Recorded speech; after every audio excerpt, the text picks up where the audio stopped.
আল্লাহ পাক রব্বুল আলামিন কোরআনে এবং রাসূল করিম সাল্লাল্লাহু আলাইহি ওয়াসাল্লাম তিনার জবানি পবিত্র হাদিস শরীফের মধ্যে সতীত্ব রক্ষার যে সমস্ত গুরুত্ব, সতীত্ব রক্ষার যে সমস্ত প্রয়োজন, সতীত্ব রক্ষার যে সমস্ত ফাজাইল, ফজিলত, শ্রেষ্ঠত্ব, এগুলো অত্যন্ত পরিষ্কার ভাষায়, অত্যন্ত প্রাঞ্জল ভাষায় আমাদের সামনে ব্যক্ত করেছেন। এবং আল্লাহ রসুল সাল্লাল্লাহু আলাইহি ওয়াসাল্লাম সতীত্ব রক্ষার জন্য আমাদেরকে উদ্বুদ্ধ করেছেন। আল্লাহ পাক কোরআনে নিজেই সতীত্ব রক্ষার আদেশ করেছেন, এমনকি সতীত্ব রক্ষার আদেশ পালনপূর্বক যেই সবথেকে বড় নিয়ামত জান্নাতুল ফেরদাউস, তার ঘোষণা তিনি করেছেন।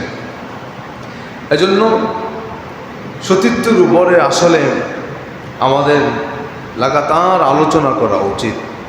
কেননা যেহেতু আমাদের সমাজ আমাদের ব্যক্তির সতীত্ব, ব্যক্তির নিজের সতীত্ব রক্ষা করার উপরে নির্ভর করছে, আবার আমাদের সমাজের সতীত্ব আমার সতীত্ব রক্ষার উপরে নির্ভর করছে, আবার একটি জাতির সতীত্ব, পবিত্রতা রক্ষা হওয়া, এটা নিজের পবিত্রতা সতীত্ব রক্ষা করার উপরেই নির্ভর করছে।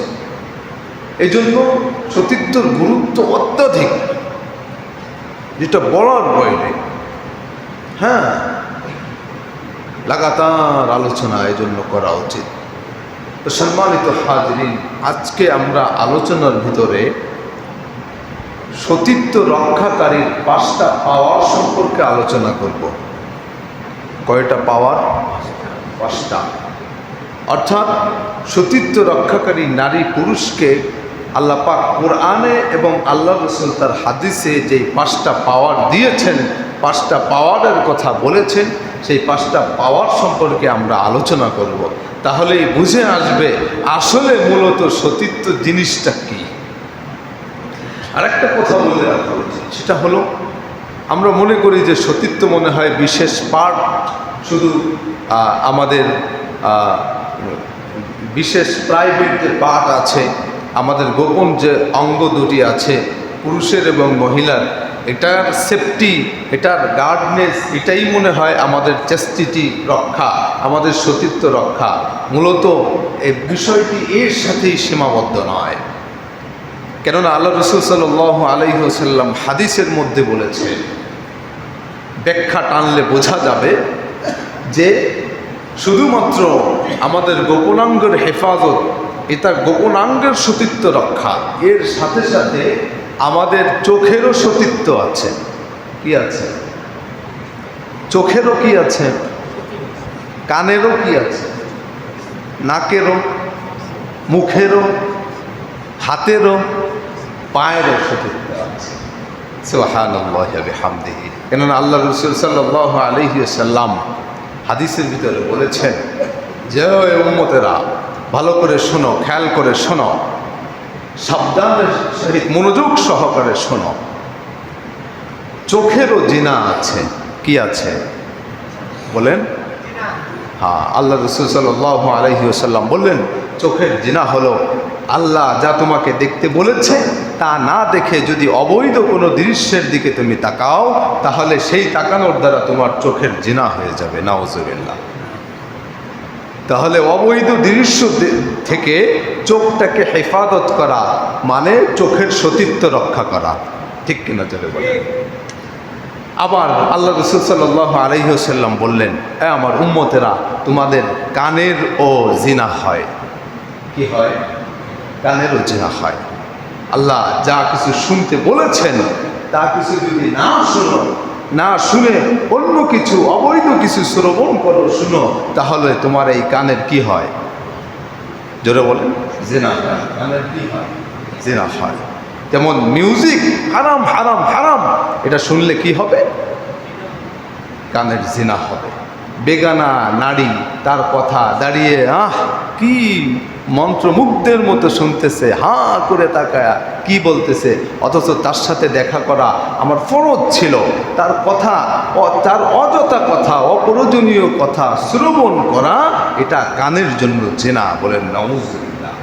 তাহলে কানকে যা কিছু আল্লাহ শুনতে নিষেধ করেছেন, মানুষের গীবাত শোনা, কেউ একজন এসে আপনার সাথে কুটকুট কটু কথা বলছে, কি কথা, কটু কথা বলতেছে, একজনের নামে বদনাম করতেছে, আর আপনি শুনে শুনে মাথা নাড়াইতেছেন, হা হা হা, শুনে শুনে তার সাথে তালে তাল মিলাইতেছেন, এটা কানের কি হইতেছে? বলেন, কানের জিনা হচ্ছে। এর দ্বারা কানের কি হয়? জিনা হয়। যা কিছু শ্রবণ করা এই কানের জন্য অবৈধ, ইলিগাল, সেই সমস্ত বিষয়গুলো শোনা এই কান দিয়ে, এটা কানের কি? জিনা। আল্লাহ রাসূল সাল্লাল্লাহু আলাইহি ওয়াসাল্লাম বললেন, হাতেরও জিনা আছে উম্মত। এই সমস্ত কাজ হাত দ্বারা অবৈধ, সেই সমস্ত কাজ যখন হাতে করবে হাতের জিনা হবে। এইভাবে আল্লাহ রাসূল সাল্লাল্লাহু আলাইহি ওয়াসাল্লাম বুঝালেন। শুধুমাত্র প্রাইভেট পার্টগুলোর যে চেষ্টিটি আছে, শুধু এটা না, বরং তোমাদের চোখেরও একটা সতীত্ব আছে, তোমাদের কানেরও একটা সতীত্ব আছে, তোমাদের নাক, হাত, পায়ের সব কিছুরই একটা সতীত্ব হয়। এই জন্য প্রত্যেকটা পার্টেরই সতীত্ব রক্ষা করা এটা আমাদের উপরে অনিবার্য, এটা জেনে রাখা উচিত। তাহলে সম্মানিত বন্ধুরা, বলছিলাম আল্লাহ পাক রব্বুল আলামিন কোনো বান্দা বান্দি যদি তার ভয়ে তার সতীত্বকে রক্ষা করে চলতে পারে, যে সমস্ত উপায়, যে সমস্ত পন্থায় আল্লাহ পাক তার নিজের সতীত্বকে সুব্যবহার করতে বলেছেন, সেই সমস্ত পথ পন্থা ব্যতি রেখে যদি এই সতীত্বের কুব্যবহার করে, অপব্যবহার করে, তাহলেই এই পৃথিবীর বুকে নেমে আসবে এক ভয়াবহ দুর্যোগ, ভয়াবহ বিশৃঙ্খলা, মারামারি, কাটাকাটি, হানাহানি, ভাই ভাই ভেদাভেদ, আরও কত কি সমাজে সমাজে বিশৃঙ্খলা, উচ্ছৃঙ্খলা, আরও কত কি। আমরা জানি যে নিজের গায়ে একটা ফোড়া হলে, নিজের জ্বর ব্যথা হলে, এই ব্যথাটা নিজের ভিতরেই সীমাবদ্ধ থাকে। কিন্তু যদি পারিবারিক কোনো ঝামেলা হয়, পারিবারিক কোনো ঝামেলা হয়, হ্যাঁ, কেউ যদি বুঝতে পারে যে স্ত্রীকে নিয়ে আমি ঘুমায় রইছি, যে স্ত্রীকে নিয়ে আমি শয়ন করি, যে স্ত্রীকে নিয়ে চলাফেরা করি, সেই স্ত্রীর আরেকজনের সাথে ইটিস পিটিস আছে, এই কথা যদি কোনো স্বামী জানতে পারে, তাই রাত্রে তার ঘুম হবে? দিনে তার কোনোদিন কাজে মন বসবে? সম্ভব? হ্যাঁ, মানুষ 80-100 জ্বর নিয়ে কর্মক্ষেত্রে গিয়ে কাজ করতে পারে, কেননা সমস্যাটা, ডিজেসটা নিজের ভিতরে সীমাবদ্ধ। নিজের দুঃখ বেদনা সয়ে একজন পুরুষ, একজন নারী সে কাজ করতে পারে, সে অ্যাক্টিভ থাকতে পারে। কিন্তু যখন কেউ শুনে যে আমার সঙ্গী, যে আমারই সঙ্গী, তার আছে অন্যজনের সাথে ভঙ্গি, এইটা শোনার পর, এইটা জানার পর, এইটা টের পাওয়ার পর ওই মানুষটা নর্মাল থাকতে পারে না, এমনিই অ্যাবনর্মাল হয়ে যায়। কথা বলেন ঠিক কিনা? এই জন্য সমাজে প্রত্যেকটা মানুষের অ্যাক্টিভ থাকার জন্য, সমাজের প্রত্যেকটা কাজ মানুষ একটু মন খুলে করার জন্য, নির্বিঘ্নে মুক্ত অবস্থায় করার জন্য এই সতীত্বকে হেফাজত করার গুরুত্ব অত্যাধিক অত্যাধিক অত্যাধিক অত্যাধিক অত্যাধিক। গত জুমায় বলেছিলাম, এই পৃথিবীর পুরো নিজামই এটা সতীত্বের উপরে নির্ভর করে। কথা বলেন ঠিক কিনা? আজকের জুমায় আমরা আলোচনা করব যে আল্লাহ পাক রব্বুল আলামিন সতীত্ব রক্ষা করলে যে 5টি পাওয়ার আমাদেরকে দিবেন, সেই 5টি পাওয়ার সম্পর্কে ইনশাআল্লাহ জানতে রাজি আছি না সবাই? গত জুমায় আমরা 2টা পাওয়ার সম্পর্কে জেনে ফেলেছি। কয়টা মনে আছে কিনা জানি না। একটা পাওয়ারের কথা আল্লাহ পাক রব্বুল আলামিন বলেছিলেন, আল ফালা ফিদ দুনিয়া ওয়াল আখিরা। কেউ যদি সতীত্ব রক্ষা করে তাহলে আল্লাহ পাক এই জগতেও তাকে বিজয় দান করবেন, ওই জগতেও তাকে বিজয় দান করবেন। সুবহানাল্লাহ। এই জগতেও সে সফল কাম, ওই জগতেও সে কি সফল কাম। এটা হল সতীত্বের এক নম্বর পাওয়ার। কয় নম্বর পাওয়ার বলেন? 1 নম্বর পাওয়ার। যে সতীত্ব রক্ষা করবে আল্লাহ তাকে কি পাওয়ার দিবেন বলেন? এই জগতেও বিজয় দান করবেন, ওই জগতেও বিজয় দান করবেন। তাহলে এর থেকে পাওয়ার আর কিছু থাকে নাকি? হ্যাঁ, হায় হায়। বিজয় পাওয়ার লেগা কি করে এক দল আর এক দলের উপরে বিজয়ী হবে, এই জন্য এক দলের যা পায় এক চাটিয়া ন্যায় অন্যায় ভাবে জেলের মধ্যে ঢুকায়, আছে না? হ্যাঁ, কি পাওয়ার লেগে? আরে বিজয় পাওয়ার লেগে, বোঝেন নাই? সফলতা, সফলতা, অমক মার্খা, আমরাই মার্খা, আর আর যত মার্খা আছে সব খামাখা, বোঝেন নাই? হ্যাঁ, একটু নিজের দলকে একটু বিজয়ী বসে প্রদর্শন করার জন্য, দেখানোর জন্য আমরাই উন্নতি করে সিরা ফেরা ফেলছি। হ্যাঁ, এইটা নিজের দলকে একটু উপরে রাখার জন্য আমরা দেখেছি হাজার হাজার মানুষ, 1,20,000 মানুষ অকাতরে গুম হয়, আয়না ঘরে যায়, আরো কত কি হয়। আরে নিজের দলটাকে পাকাপুক্ত শক্ত করার জন্যই তো, ফলাও করে দেখানোর জন্যই তো যে আমরাই বিজয়ী, আর কারো কোনো ক্ষমতা নাই, যা করবো আমরাই করবো, এটাই তো দেখানোর জন্য, বোঝানোর জন্য, ঠিক না? তা আল্লাহ পাক রবে এই তোমার নিজের বিজয় অর্জন করার জন্য মারাও কাটাও অত্যাচার ইত্যাদির কোনো দরকার নাই, তুমি শুধু সতীত্ব রক্ষা করো। আমি আল্লাহ এই পৃথিবীতে যেমন তোমাকে সফল কাম করব, সবাই তোমাকে সম্মান করবে, সবাই তোমাকে ভক্তি করবে, শ্রদ্ধা করবে, ওই আখেরাতেও জান্নাতুল ফিরদাউসে ফেরেশতারা তোমাকে স্লোগান দিতে দিতে নিয়ে সম্মানিত করবে। 1 নম্বর পাওয়ার। কয় নম্বর পাওয়ার? 1 নম্বর পাওয়ার। 2 নম্বর পাওয়ারের কথা আমরা আলোচনা করেছিলাম যে আল্লাহ পাক রব্বুল আলামিন তার জিন্দেগীর গুনাহগুলোকে মাফ করে দিবেন। আল্লাহ 22 নম্বর পারার 1 নম্বর পৃষ্ঠায় 10টা গুণাবলী মুমিনদের ওখানে আলোচনা করার এই এক ফাঁকে তিনি বলতেছেন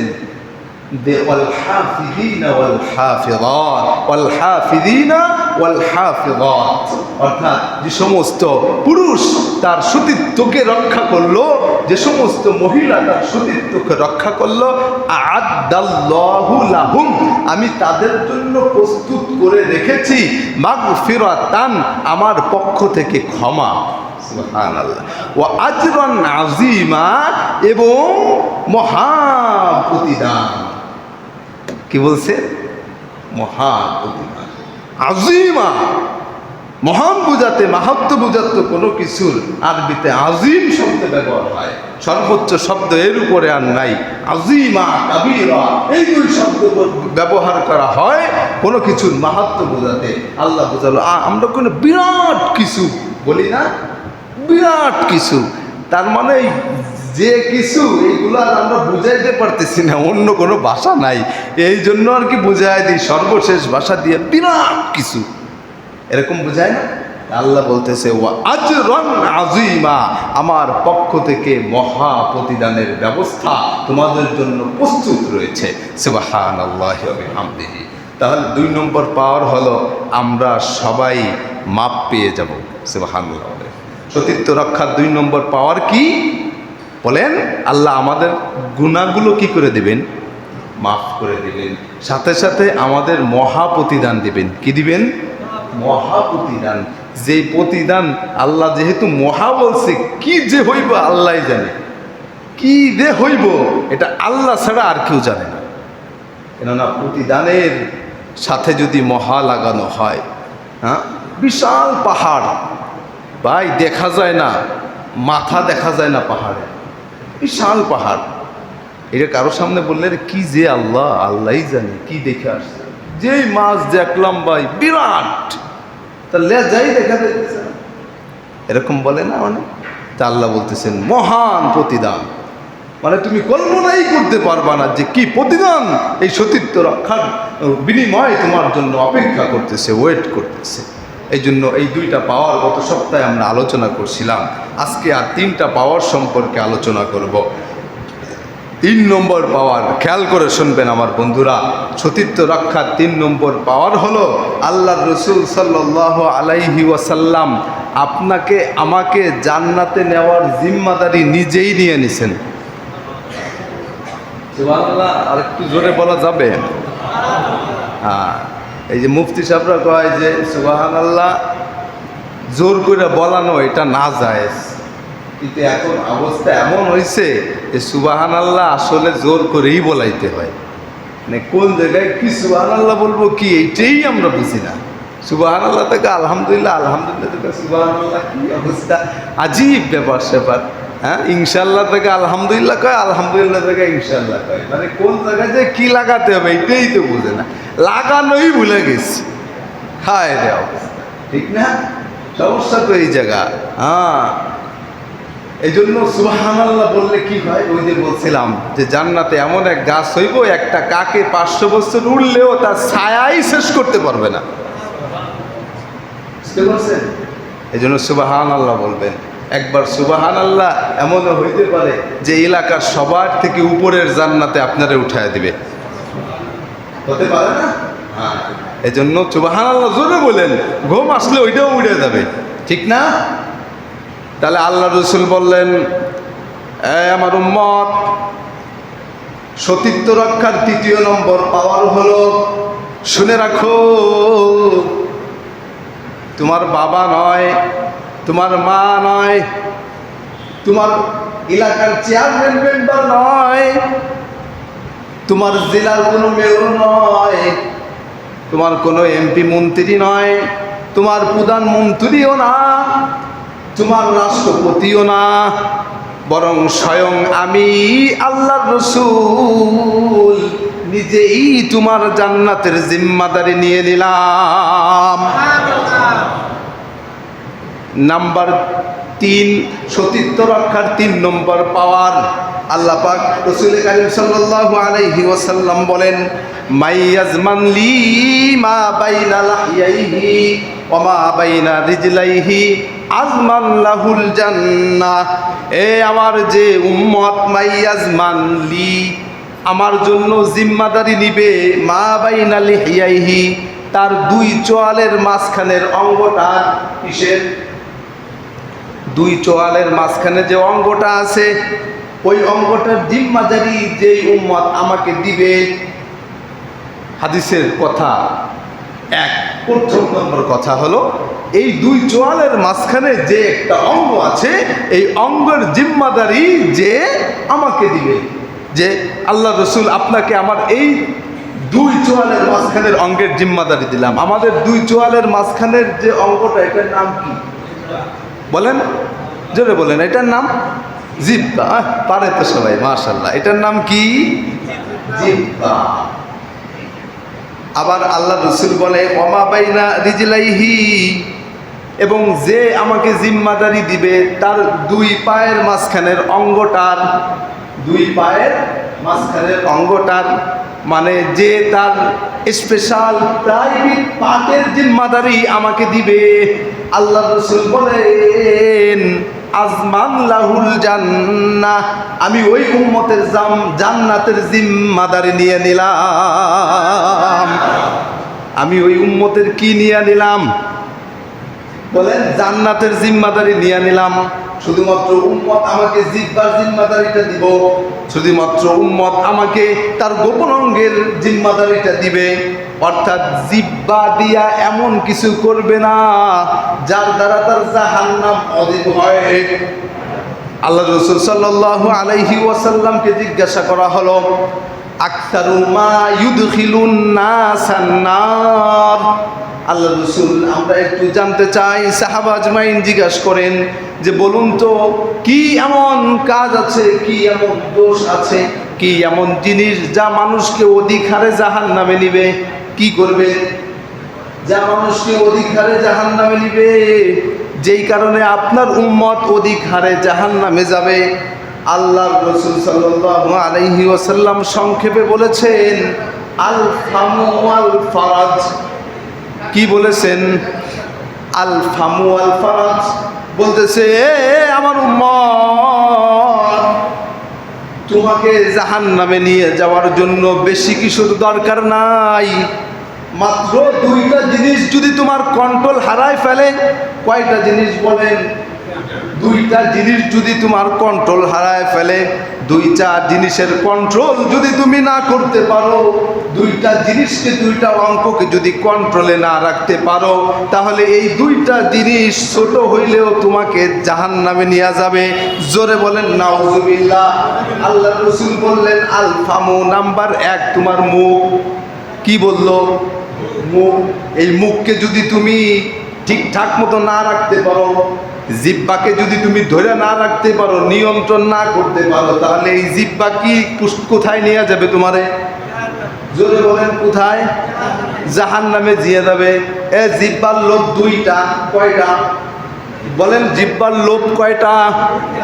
দুইটা লোভ জিহ্বার। একটা হইল খাওয়ার লোভ। কিসের লোভ? আর একটা হইল মানুষের বদনাম করার লোভ। কি বলেন? বলেন দুইটা জিহ্বার লোভ কয়টা? দুইটা। একটা হইল খাওয়ার লোভ, আর একটা হইল মানুষের বদনাম করার লোভ। আমি কি ভুল বলছি নাকি? বলেন ভুল বলছি? এই দুইটা লোভ জিহ্বার যে সামলাতে পারবে, আল্লাহর রাসূল বলে আমি তার জান্নাতের জিম্মাদারি নিয়ে নিলাম। আর এই দুইটা লোভ যে জিহ্বার সামলাইতে পারবে না, আমি তার জান্নাতে যাওয়ার জিম্মাদারি নিতে পারবো না। এই সমাজের ভিতরে যদি আপনি এখন দেখেন, এই সমাজের এলাকার ভিতরে মারামারি লাগাইতে হাতিয়ার লাগে না, এই বাবা জিহ্বা বাবাই যথেষ্ট। কথা বলেন ঠিক কিনা? এই পরিবারের ভিতরে গ্যাঞ্জাম লাগাইতে লাঠি লাগে না, এই জিহ্বা বাবাই যথেষ্ট। কথা বলেন ঠিক কিনা? ভাই ভাইয়ের ভিতরে গ্যাঞ্জাম লাগাইতে লাঠি লাগে না, এই জিহ্বা বাবাই যথেষ্ট। কথা বলেন ঠিক কিনা? এক দল আর এক দলের সাথে গ্যাঞ্জাম লাগাইতে লাঠি লাগে না, ছুরি লাগে না, গুলি লাগে না, জিহ্বা বাবাই যথেষ্ট। কথা বলেন ঠিক কিনা? শাশুড়ি পুত্র বউয়ের সাথে গ্যাঞ্জাম লাগাইতে, চুল ছিঁড়াছিঁড়ি লাগাইতে লাঠি লাগে না, জিহ্বা বাবাই যথেষ্ট। কথা বলেন ঠিক কিনা? সমাজের যতগুলো মারামারি, হানাহানি, বিশৃঙ্খলা, কাটাকাটি, তার ভিতরে 1 নম্বরের গডফাদার এই জিহ্বার এই দুই লোক। এক হলো চাটাচাটির লোক, আর এক হলো বদনাম গিবাতের লোক। কথা বলেন ঠিক কিনা? হয়তো যতদিন বাড়ি থাকবো, খানা সামনে আছে, ততক্ষণ চাটতে থাকি, আর যখন খানা সামনে না থাকে ততক্ষণ মানুষের বদনাম চাটতে থাকি। কথা বলেন ঠিক কিনা? এই জন্যই তো সমাজের এই ঝামেলা। সেদিন আমিনুল হুজুর ওখানে জানাজা পড়ানোর সময় বলছিল কিছু কথা, শুনছিলেন? হ্যাঁ শুনছিলেন? যে আগে মানুষ খাবার না পাইতো, সিরা লুঙ্গি ছিল, একটা স্যান্ডো গেঞ্জি পরতো, কিন্তু ভাই ভাইয়ে মিল ছিল। সারাদিন কাজ করার পরে এক জায়গায় আইসা দুইজনে মিলা, ভাই তোমার কি অবস্থা? বাড়ি কি মুড়ি আছে, চিরা আছে? ভাই তোমার কি অবস্থা? বাড়ি কি মুড়ি চিরা আছে? না থাকলে দিয়ে দিত, নিজেরটা না দিয়ে অন্যটা দিত। আমি তো মাত্র 8 বছর আগেও দেখছি যে একজনে ঝোল পাকাইলে বাড়ি বাড়ি দিয়ে আসতো। আপনারা দেখেন নাই? একজনে একটু ভাজি পাকাইলে বাড়ি বাড়ি দিয়ে আসতো। হ্যাঁ, এক জায়গা বৈশা, আরে মেয়া বিড়ি খাওয়া যদিও না জায়েজ হয়, কিন্তু 20 জনে বসে এক জায়গায় বিড়ি খাইতো। কথা বলেন? হ্যাঁ ঠিক না? সন্ধ্যাবেলায় বৈশা কিছু চাইল ভাইজা, একটা নারিকেল কুড়াইয়া এক জায়গা বৈশা সবাই খাইতো। কথা বলেন ঠিক কিনা? তখন মণ্ডল বাড়ি, সরকার বাড়ি, মোল্লা বাড়ি, মেধা বাড়ি, মুন্সি বাড়ির কোনো পার্থক্য ছিল না। কথা বলেন ঠিক কিনা? সবাই গোলাই ছিল, সবাই আন্তরিকতা ছিল, সবাই বন্ধু ভাবাপন্ন ছিল। কেন? তখন মানুষ এতটা মানুষের বদনাম মানুষের কাছে করতো না। কথা বলেন ঠিক কিনা?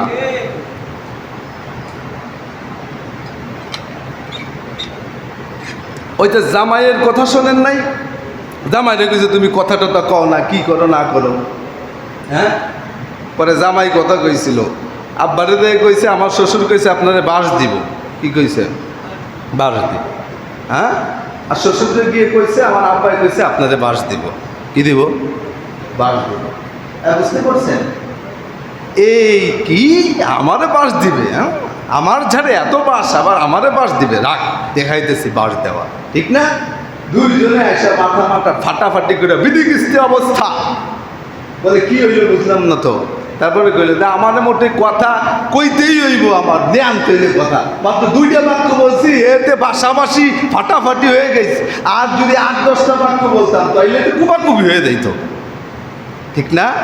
এই জন্য আল্লাহ রসুল সাল্লাল্লাহু আলাইহি ওয়াসাল্লাম বলছে, এই জবান আমাদেরকে জান্নাতে যত সহজে নিতে পারে, এই জবান আমাদেরকে জাহান্নামে তত সহজে নিতে পারে। কথা বলেন ঠিক কিনা? এই জবান থেকে যদি সুবহান আল্লাহর আওয়াজ বের হয়, আল্লাহু আকবারের আওয়াজ বের হয়, লা ইলাহা ইল্লাল্লাহর আওয়াজ বের হয়, এই জবান থেকে যদি কালিমার আওয়াজ বের হয়, তাহলে এই জবান এই পবিত্র কালিমার জপার কারণে আমাকে আপনাকে জান্নাতুল ফিরদাউসে নিয়ে যাবে। আর এই জবান থেকে যদি মানুষের গীবাত শিকায়েত বের হয়, বদনাম গাওয়া বের হয়, তাহলে এই জবান আপনাকে আমাকে অতি সহজে জাহান্নামে নিয়ে যাবে। কথা বলেন ঠিক কিনা?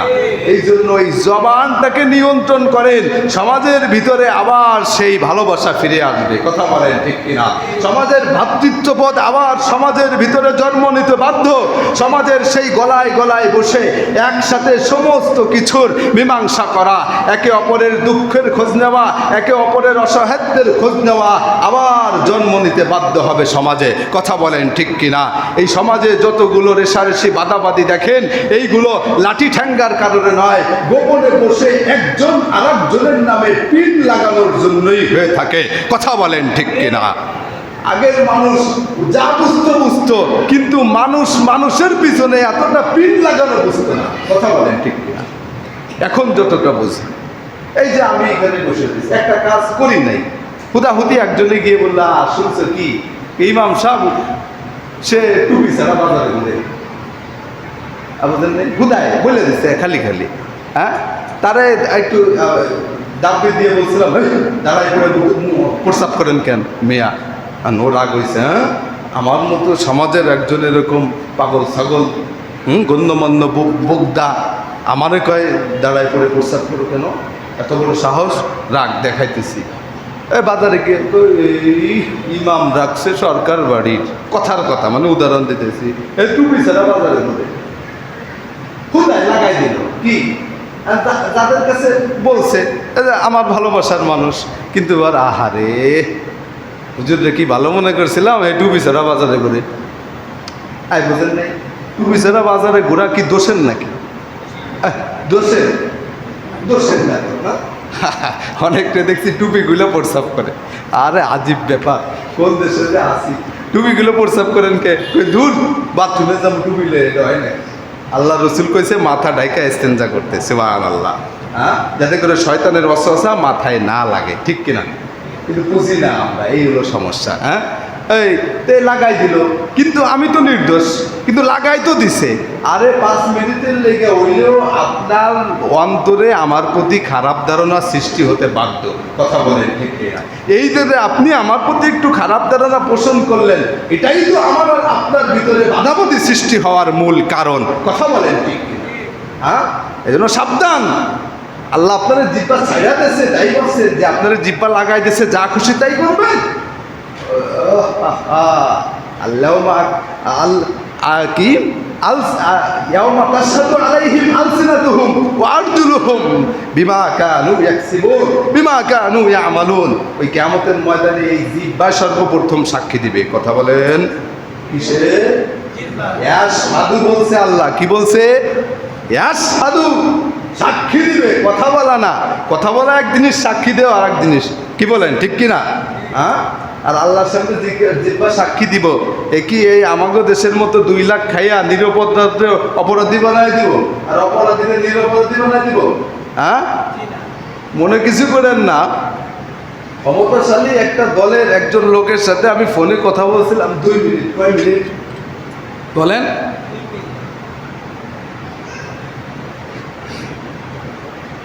তারা তো সবাই পলাতক। উনি বলতেছে, ভাই আল্লাহ মাফ করুক। শুনেন কথাগুলো, শুনেন কতটা ঔদ্ধত্য আর অহংকারপূর্ণ হয়েছিল তারা। একটা চামচিকা দালাল, মানে এদের কত শ্রেণীর নিচের দালাল, এইটার কোনো কি নাই, ঠিক নাই। আজও পর্যন্ত তার ছবিও দেখতে পারিনি।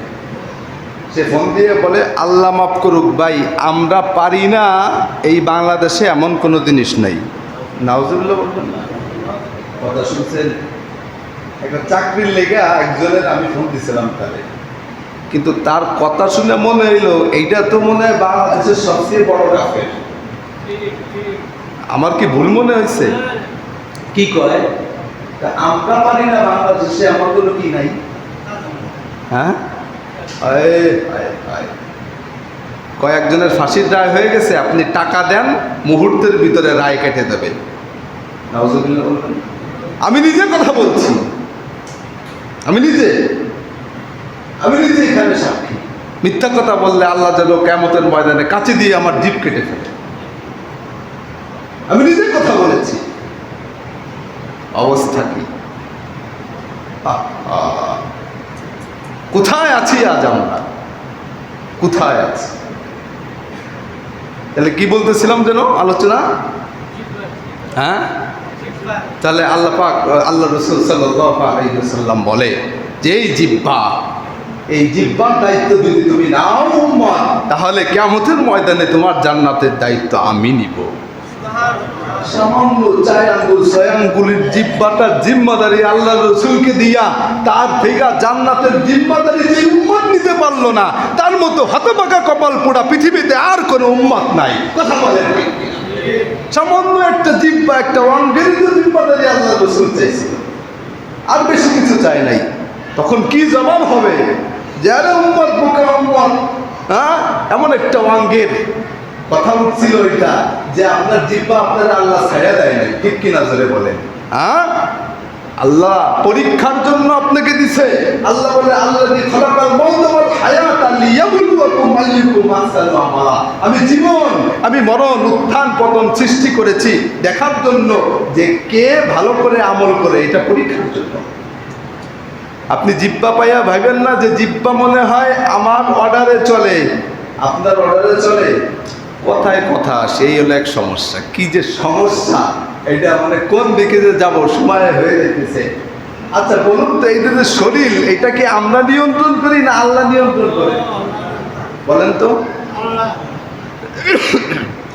যারা কয় শরীর আমাদের নিয়ন্ত্রণে, ইচ্ছা করলে যা কিছু করতে পারে, এরা হলো ভগল, মূর্খ। এরা কি মূর্খ, বোঝেন নাই? আমি উদাহরণ দিই, এই যে শরীর, এই শরীর দিয়ে আমি খাই, ঘুমাই, হাঁটি, বাজারে যাই, কর্ম করি, এই শরীর এখনো আমার নিয়ন্ত্রণে না। কি না? এটাতে না বুঝবে, সে সৃষ্টির রহস্য বুঝতে পারেন নাই। কেউ যদি বলে যে আঙ্গুল আমার নিয়ন্ত্রণে, কি আঙ্গুল আমার নিয়ন্ত্রণে, এই যে আমি নাড়াইতেছি, তাহলে এটা আমার নিয়ন্ত্রণে না? তা আমি বলি যে তোমার নখটা বড় হয়, এটা কি তোমার ইচ্ছায় না অনিচ্ছায়? বলে না কেন? এই যে নখ বড় হয়ে যাইতেছে, এটা তোমার ইচ্ছায় না অনিচ্ছায়? তাহলে তোমার নিয়ন্ত্রণ কই আঙ্গুলের উপর? কথা বলে। আরে আঙ্গুলের নিয়ন্ত্রণ যদি তোমার থাকে, তাহলে নখ বড় হওয়ার সময় তোমার আগে পারমিশন নিবে যে সাহেব, আমি আপনার নখ বলছিলাম একটু বড় হতে চাই, অনুমতি দিন। কথা বলে না কেন? হ্যাঁ, কিন্তু নখ বড় হয় আপনার অনুমতি ছাড়া। আল্লাহ বোঝাতে চায় আঙ্গুল হেলন তোমার, আঙ্গুলের ইশারা এটাও আমার ইশারায় হয়। কথা বলেন ঠিক কিনা? তাহলে যারা মনে করো যে আঙ্গুল আমি নাড়াতে পারি, এটা শক্তি তো আমার, তাহলে নখ আমি তোমার অনিচ্ছায় আমার অর্ডারে বড় বানিয়ে বৃদ্ধি করে দেখাই যে আঙ্গুলের উপরেও তোমার কোনো নিয়ন্ত্রণ নাই। কথা বলেন ঠিক কিনা? যারা বলে যে খাই, এই যে আমার নিয়ন্ত্রণে পেট, আমি বলি ডায়রিয়া হওয়ার সময় তোমার কাছে অনুমতি নাই কোন পেট? কথা বলে, কথা বলেন। যারা বলে যে আমার পেট আমি খাই, তাহলে ডায়রিয়া হওয়ার সময় ডায়রিয়া অনুমতি নেই কার কাছে? হ্যাঁ, আল্লাহ বোঝায় ডায়রিয়া দিয়া যে তুমি মনে করো না যে তুমি খাইতে পারো, এই জন্য পেট তোমার নিয়ন্ত্রণে। পেট তোমার নিয়ন্ত্রণে থাকলে ডায়রিয়া তোমার কাছে অনুমতি নিয়ে হতো। কথা বলেন ঠিক কিনা? কিন্তু ডায়রিয়া হওয়ার সময় তোমার অনুমতি নাই না পেট, তার মানে আমি বোঝাতে চাই পেটও তোমার নিয়ন্ত্রণে না। কথা বলেন ঠিক কিনা? না, বুঝতে হবে, নাহলে সৃষ্টির রহস্য বোঝা যাবে না। এটাই দেহ তত্ত্ব, এটাই কি দেহ তত্ত্ব। মিয়া আছেন কোথায়? যদি কেউ বলে আরে মাথা তো আমার, কি মাথা তো আমার দাও, আমি মাথা খাটাইয়া 10 তলা করে ফেলছি। কি আমি বলি, তাহলে তোমার যখন জ্বর আসে তখন এই মাথায় অনুমতি নেই কার কাছে? কথা বলেন। তোমার যখন মাথা ঘুরে ভন ভন কইরা ডাক্তারের কাছে দৌড়ো পন পন কইরা, তখন তোমার মাথা তোমার কাছে অনুমতি নাই কখন? কথা বলেন ঠিক কিনা? যদি কেউ বলে চুল আমার ফ্যাশন করি আমি, দেখোরা হাঁসের পাছা কাঠিন দেই, আবার মোরগের মাথা কাঠিন দেই, বোঝেন নাই? আবার ওই খ্যাত খোদ কিষান যারা আছে কামলা, হ্যাগো কাটিন দেই, দেখো না মাথার চুল আমার। আমি বলি, তাহলে যখন শুয়ে থাকো 1 সপ্তাহ পর এই মাথার চুল 1 ইঞ্চি যেটা ছিল সেটা 2 ইঞ্চি হয় কখন? তোমার কাছে অনুমতি নিয়ে। কথা বলেন ঠিক কিনা? তার মানে আল্লাহ বুঝায় যে বেরেন, যেই বেরেন তুমি খাটিয়ে 5 তলা 10 তলা বানিয়েছ, এটা তোমার ইশারায় নয়, আমি বেরেনকে ইশারা দিয়েছি, এই ইশারায় তুমি কাজ করেছ। কথা বলেন ঠিক কিনা? এজন্য বন্ধু, এই পাঠ এটা আপনার যথেচ্ছা ব্যবহারের পাঠ নয়। আপনি জিহ্বা দিয়ে বুলি আউড়াইতেছেন আর ভাবতেছেন আরে আমিই তো বলতেছি, আমারই তো শক্তি। তাহলে যারা প্যারালাইজ হয়ে হাসপাতালে বসে আছে, আব্বা আব্বা কথা বলেন, কাকা কাকা কথা বলেন, 100 বার 500 বার বলার পরেও, স্বামী স্বামী কথা বলার পরেও জিহ্বাটাকে সামান্য ইঞ্চি হেলাতে পারে না, কার অনুমতি নিয়ে জিহ্বা অবাস হয়ে গেল? কথা বলেন ঠিক কিনা? তার মানে আল্লাহ বুঝায় এই জিহ্বা তোমার অনুমতিতে চলে না, এই জিহ্বা তোমার ইশারায় চলে না। এই জিহ্বাকে সর্বপ্রথম আমি ইশারা করি, জিহ্বা কথা বলার আগে আমার কাছে অনুমতি চায়, আমি অনুমতি দিলে তুমি এই জিহ্বা নাড়াতে পারো, নচেত জিহ্বা নাড়াতে পারো না। কথা বলেন ঠিক কিনা? এটা বুঝতে হয়। এই জন্য এই দেহ কার নিয়ন্ত্রণে? আল্লাহর নিয়ন্ত্রণে। এই জন্য চোখ আল্লাহ দিয়েছেন, তার মানে এটা না চোখের যা ইচ্ছা যথেচ্ছা আপনি ব্যবহার করবেন। জিহ্বা দিয়েছেন, তার মানে এটা না আপনাকে দিয়েই দিয়েছেন। সব কিছু পাঠ পাঠ করে আল্লাহ জবাবদিহি করবেন। জবাবদিহিতার কাঠকড়ায় আপনার একদিন অবশ্যই অবশ্যই উপস্থিত হতে হবে। ভাই ভাইয়ের ভিতরে জিহ্বা দিয়ে কেন গ্যাঞ্জাম লাগিয়েছিল? স্ত্রী পুত্রের মধ্যে কেন গ্যাঞ্জাম লাগিয়েছিল? স্ত্রী শাশুড়ি পুত্রবধূর ভিতরে এই জিহ্বা দিয়ে কেন বিশৃঙ্খলা সৃষ্টি করেছিল? এলাকার ভিতরে কেন মারামারি লাগিয়েছিল জিহ্বা দিয়ে? সমাজের ভিতরে বিশৃঙ্খলা কেন সৃষ্টি করেছিল এই জিহ্বা দিয়ে? আন্তর্জাতিক মহলে পর্যন্ত যুদ্ধ বিগ্রহ বাঁধিয়ে দিয়েছিল কেন এই কূটনৈতিক চালের এই জিহ্বা লেহনে? জবাব দিতে হবে। কথা বলেন ঠিক কিনা? জবাব দিতে হবে। আল্লাহ এমনি আপনারা জিহ্বা দিয়ে দেন নাই,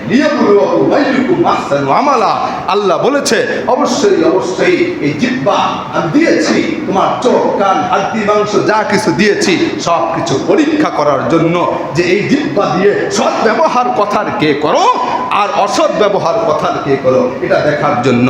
আল্লাহ রসুল এই জন্য এই জিহ্বার গুরুত্ব বুঝাতে গিয়ে এই মাত্র 6-4 আঙ্গুলের একটা জিহ্বাকে এই জিহ্বার গুরুত্ব বোঝানোর জন্য বলল, ও আমার উম্মতেরা, ভেবো না যে সামান্য একটা অঙ্গ জিহ্বা, বরং জিহ্বাটা তো এমন একটা অঙ্গ, এই জিহ্বাটা তো তোমাকে এত উপরে নিয়ে যেতে পারে। আমি বলছি শুনে রাখো, কেউ যদি এই জিহ্বার জিম্মাদারিটা নিচে নিতে পারো, তাহলে আমি তার জান্নাতের জিম্মাদারিটা নিয়ে নিব। বুঝতে পারছেন আমার আর আপনার জিহ্বা কি জিনিস? এই জন্য কারণ আমি বদনাম করার সময় 10 বার না 100 বার ভাববেন যে এই কথাটাকে আল্লাহ রেকর্ড করতেছে। কি করতেছে? রেকর্ড করতেছে। যার অগোচরে এই বদনাম আমি করলাম, যার অগোচরে এই গীবত আমি গেলাম, ক্যাসেটের মতো এই কথা যখন উপরে বাজবে, তখন তো যার বদনাম করেছি সেও আমার সামনে থাকবে। আল্লাহ আমার সামনে আমাকে ডাকলো, যার গীবাত করলাম তাকে ডাকলো, এবং আমি গীবাতকারীকে ডাকলো। আল্লাহ বলল, এ কিরামান কাতিবিন, 2 কাঁধের 2 ফেরেশতা, রেকর্ড বাজা। কি কইল? রেকর্ড বাজা। এখন গোমর ফাঁস হয়ে গেছে। তখন যার নামে গীবাত করলেন, একজন নিষ্পাপ ব্যক্তিকে দোষারোপ করলেন, একজনের মনে তার সম্পর্কে ঘৃণা সৃষ্টি করলেন, অথচ সে ছিল নিষ্পাপ, তখন সে মনে করবে হায় হায়, এমন তো সময় গেছে একটা কেক কিনা অর্ধেক তোরে খাওয়াইছিলাম বেঈমান। আছে কিনা জোরে বলেন? এমনও তো সময় আছে মাত্র 2টা লুঙ্গি ছিল, আমার অসহায়ত্বের কথা লুকায়া তোরে একটা লুঙ্গি দিয়ে দিছিলাম, এত ভালো তোকে আমি পারছি। আমার কাছে ছিল 100 টাকা, লাগতো 100 টাকা, কিন্তু অসহায়ত্ব লুকায়া তোরে 50 টাকা দিয়ে দিছি। এতটা ভালো তুই বন্ধু ছিলি, আর তুই আমার অপচরে ছি ছি ছি এতটা কলঙ্কিত হইতে পারল। হায় হায় হায়, তখন কি হবে? কি হবে তখন? জবাব দেন। এটা মনে করবেন যে একদিন না একদিন তো ফাঁস হবে। বন্ধু, এখানে যদি ফাঁস হয়, একজন আরেকজনের নামে গীবত করছে, এটা ফাঁস হয়ে গেলে সবাই জানাজানি হবে। হয়তো আপনার এখানে মাপ চাওয়ার একটা স্কোপ আছে। কথা বলেন ঠিক কিনা? আমি একজনের নামে বদনাম করলাম, এটা ফাঁস হয়ে গেল, জানাজানি হইল, পাও ধরে বললাম বন্ধু মাফ করে দিও, জবানের লোভে হয়ে গেছে, সামলাইতে পারি নাই, আমি আর জীবনে গীবত করবো না। কিন্তু জাগা মতো যায় যদি রেকর্ড বাজা যায় রে বন্ধু, খোদার কসম ওই জায়গা পাও ধরা মাপ চাইলেও এই বন্ধু আর মাপ করবে না। কথা বলেন ঠিক কিনা? কেননা কেয়ামত হলো একটা পোল্ট্রিবাজির সময়। কিসের সময়? আল্লাহ নিজেই বলছে, আমার ভাষায় বললাম না, ইয়াউমা ইয়াফিরুল মারউ মিন আখি। কেননা একজন ব্যক্তি তার ভাই থেকে ভাইগা যাবে, তার স্ত্রী থেকে ভাইগা যাবে, তার ছেলে থেকে ভাইগা যাবে, মেয়ে থেকে ভাইগা যাবে। এটা পোল্ট্রিবাজি না? কথা বলে না? এই পোল্ট্রিবাজির সময় মনে রেখেন, আপনি মনে করেন না আমার ভালো বন্ধু ছিল, আমারে মাফ করে দেবো, ঘোড়ার আন্ডা দেব। তখন দেখবে আরে ভাবে তো জাহান্নাম, জাহান্নামের মুখ আছে, বড় বড় গাল আছে, এইভাবে আমাকে গ্রাস করার জন্য বারে বারে ছুটে আসছে, 70,000 ফেরেশতা তাকে টেনে আবার পিছে নিচ্ছে। আবার দেখবে জান্নাতে উড়ে বাবা এত সুন্দর রূপসী হুর, ওখানে ঘুরে ঘুরে লেহেঙ্গা ডান্স দিতেছে, বোঝেন নাই? তখন খালি এদিকে চায় যে কার গারে কি ফাঁসাই দিয়া জাহান্নাম থেকে বাইচা তাড়াতাড়ি হল লেহেঙ্গা ধরে ঝুলে পড়ি, এই চিন্তা থাকবে ওখানে। কথা বলেন ঠিক কিনা? তখন আপনারা ছাইড়া দিব তো সোজা। এই জন্য আল্লাহ রসুল বললেন, খবরদার, জিব্বা জিব্বা জিব্বা। আমি হাত জোর করে আপনাদেরকে বলি, বাঘিয়ার মানুষ, আমি যদি কারো বিবাদ করে থাকি আমারে মাফ করে দিবেন, আমি বারবার বলি। আর আপনারাও যদি আমার কোনো গিবাদ করে থাকেন, আমি মাফ করে দিলাম। কিন্তু আপনাদের পায়ে হাত রেখে বলি, কেউ গিবাদ করেন না। আপনি মনে করতেছেন যে 5 মিনিটের গিবাদ আর কি হইব, কিন্তু এটা একটা মানুষকে হত্যা পর্যন্ত করে ফেলতে পারে। কথা বলেন ঠিক কিনা? একটা সমাজের শান্তি বিশৃঙ্খলা পর্যন্ত এই গিবাদ নষ্ট করে দিতে পারে। এই জন্য বন্ধু, আর যা করেন করেন, কিন্তু গিবাদ করেন না। পায়ে হাত রেখে বলি, আল্লাহ রসুলের সামনে অনেক ধিক্কিত হবে, আল্লাহ রসুলের কলিজায় আঘাত লাগবে যে আমি সাধারণ একটা শর্ত দিয়েছিলাম, এটাই তুমি পারো নাই। এই জন্য বন্ধু, গিবাদ আজ থেকে কে কে করবো না? একটু হাত জাগায়। আল্লাহ আমাদের সকলকে গিবাদ থেকে, মানুষের কুচ্ছা রচনা থেকে, একজনের পিছনে আরেকজনের পিছনে লাগানো থেকে আল্লাহ আমাদেরকে হেফাজত করুন। আমিন। ওয়াখির দাওয়ানা আলহামদুলিল্লাহি রাব্বিল আলামিন। 52 নম্বর 3-এর অংশবিশেষ আলোচনা হইল। তাহলে আগামী জুম্মায় আরো 2.5 পাওয়ার বর্ণনা করবো ইনশাআল্লাহ। শুনতে রাজি আছেন তো? খারাপ লাগতেছে নাকি? আল্লাহ পাক রব্বুল আলামিন সকলকে হেফাজত করুন। আখির দাওয়ানা আলহামদুলিল্লাহি রাব্বিল আলামিন। আসসালামু আলাইকুম ওয়া রাহমাতুল্লাহি ওয়া বারাকাতুহু।